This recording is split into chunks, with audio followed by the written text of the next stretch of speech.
imam Busiri nag moo def burdatul madih tudde ko alkawakibu durriya fi madxi xayril bariya moo way hamziya tudde ko ummul qura fi madxi xayril wara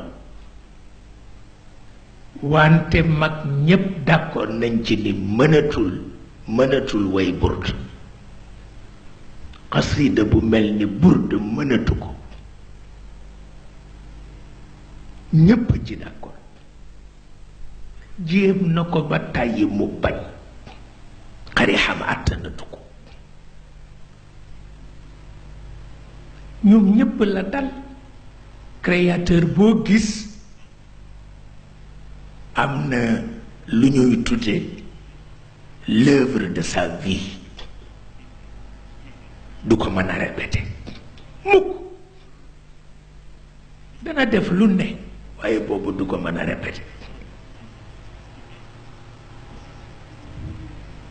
moo dal yàlla ci yonent bi mënatu ko répéter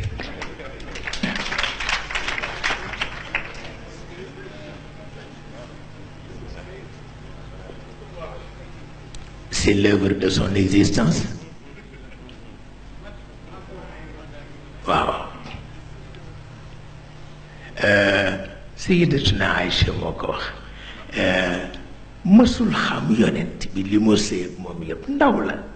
te dafa bari xam-xam te dafa réew xamul ku yonent bi ba ni mu daan def boo timis dee jege mu taalal ko làmp bi timis jege nag néeg bi lëndëm gisul làmp bi yonent bi agsi mu seen làmp ba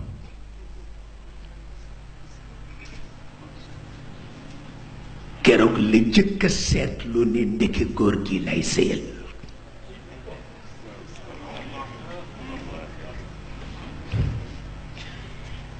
lum ci xam xale la mu ne ndeke góor gi laa di sëyal mi ngi janoog kawaru bopp bi mi ngi janoog bakkan bi mi ngi janoog jébbi te timis la janoog làmp ba te làmp tàkkul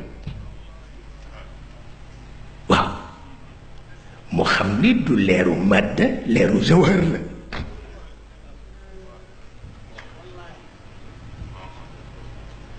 ca la ko waxe baytam yu yéeme yooyu la ba agsi ci xuliqta mubarra'an min kulli aybin wallahi xuliqta mubarra'an min kulli aybin ka annaka qad xuliqta kama tasha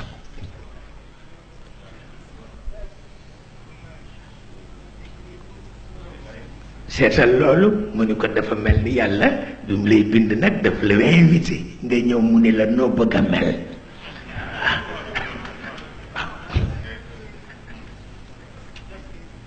nga naan ko nii laa ko bëgge nii laa ko bëgge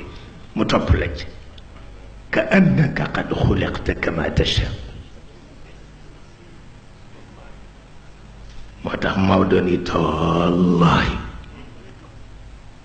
ما خفت تحنيثا على قسم شرواه ما ضمه الأصداف من تؤم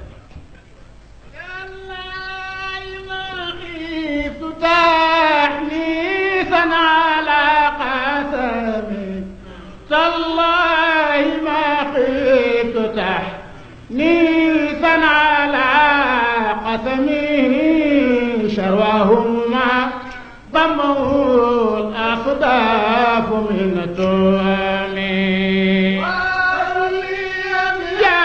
إلهي وجينا أبدا أن محمدنا المختار في القدم والله بيت فهو الذي تم معناه فهو الذي تم معناه وصورته فهو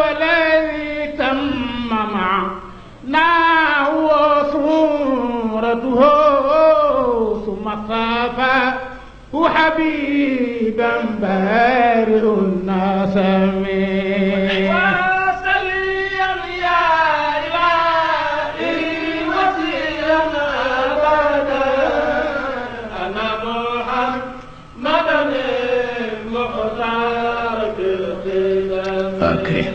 منزه عن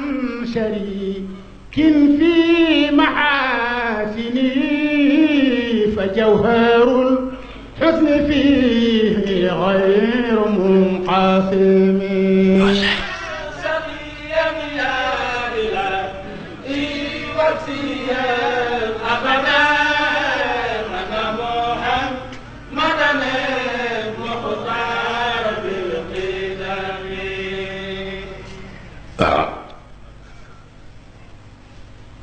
منزه عن شريك في محاسنه dañu ko jàng fekk sama turandoo ngi toog mu wax ci ñaari baat yu boole bayti sayyidatuna Aïcha ak bu Maodo ak bu imam Bousiri dañu woy ñaari baytu yooyu mu xool mag ñi dil la xool ko mu ni leen huwa al-ghaybu fi shahada waaw ñaari baatam yooyu mu sànni mu jeex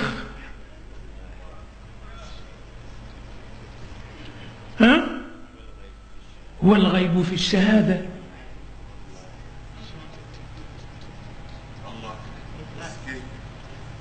nee na yonent bi mooy antimatière par excellence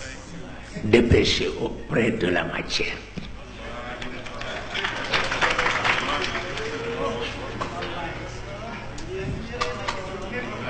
waaw